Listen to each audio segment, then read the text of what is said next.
తన 14 ప్రశ్నలకు సుప్రీంకోర్టు ఇచ్చిన సమాధానం రాష్ట్రపతి గారికి ఖచ్చితంగా సంతృప్తిని, సంతోషాన్ని కలిగించుంటుంది. దేశానికి స్వాతంత్ర్యం వచ్చాక ఇప్పటివరకు 14 సార్లు మాత్రమే ఈ ప్రెసిడెన్షియల్ రెఫరెన్స్ అధికారాన్ని రాష్ట్రపతి వినియోగించుకున్న నేపథ్యంలో బిల్లుల ఆమోదానికి గవర్నర్లకు, రాష్ట్రపతికి కాలపరిమితులు విధిస్తూ ఈ ఏడాది ఏప్రిల్లో సుప్రీంకోర్టు తీర్పు చెప్పిన నెలలోనే రాష్ట్రపతి న్యాయ సలహా పేరిట దానికి పలు ప్రశ్నలు సంధించడం అందరినీ ఆశ్చర్యపరిచింది. రాష్ట్రపతిని రంగంలోకి దించి పాలకులు న్యాయ వ్యవస్థతో యుద్ధం కొనసాగిస్తారని న్యాయ కోవిదులు సైతం గొనిగారు. అయితే ఈ ప్రశ్నల వెనుక లక్ష్యాన్ని అనుమానించారు.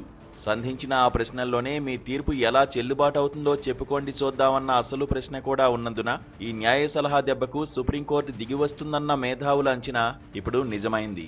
గవర్నర్ స్థాయిలో ఉన్న వారికి రాజ్యాంగబద్ధంగా నడుచుకోమని పదే పదే చెప్పాల్సి రావడం నిజానికి సర్వోన్నత న్యాయస్థానానికే పెద్ద పరీక్ష.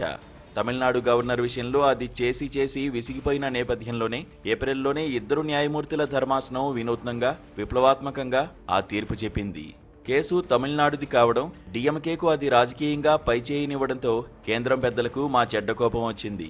విపక్ష పాలిత రాష్ట్రాలన్నిటికీ ఉపశమనాన్ని ఇచ్చిన ఆ తీర్పు రవి తరహా గవర్నర్లు పెడుతున్న బాధలను అనుభవిస్తున్న పార్టీలకు శక్తిని, ఉత్సాహాన్ని ఇచ్చింది. ప్రజలు ఎన్నుకున్న ప్రభుత్వాలను రాజ్యాంగబద్ధ వ్యవస్థలుగా కాక శత్రుసేనలుగా భావించి సంహరించే గవర్నర్లకు ఆ తీర్పు ఒక ఘాటైన హెచ్చరిక. వారి పరిధిని గుర్తు చేస్తూ లక్ష్మణరేఖ దాటవద్దన్నది. ప్రభుత్వం పంపిన బిల్లులను అటు ఆమోదించకుండా, ఇటు తిప్పి పంపకుండా, కనీసం రాష్ట్రపతికి నివేదించకుండా గవర్నర్ ఎన్ని ఎత్తులు వేశారో కోర్టు గమనించింది. శాసనసభ రెండోసారి పంపినా సంతకం చేయకుండా ఆఖరు ఘడియలో అతి తెలివిగా రాష్ట్రపతి టేబుల్ మీదకు ఆ బిల్లులను నెట్టేయడము గమనించింది కనుకనే సుప్రీంకోర్టు వాటిపై ఓ నిర్ణయం తీసుకుంది.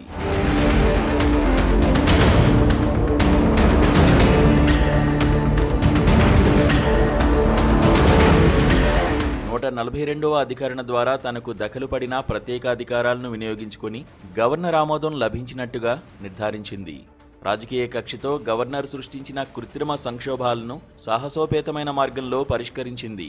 బిల్లుల ఆమోదానికి రాజ్యాంగం నిర్దిష్ట కాల పరిమితిని విధించకపోవడం ఒక గౌరవంగా కాక ఒక నిరంకుశ అధికారంగా, దుర్వినియోగం చేయగల అవకాశంగా తీసుకుంటున్న గవర్నర్లకు ఆ తీర్పు ముక్కుతాడు వేసింది.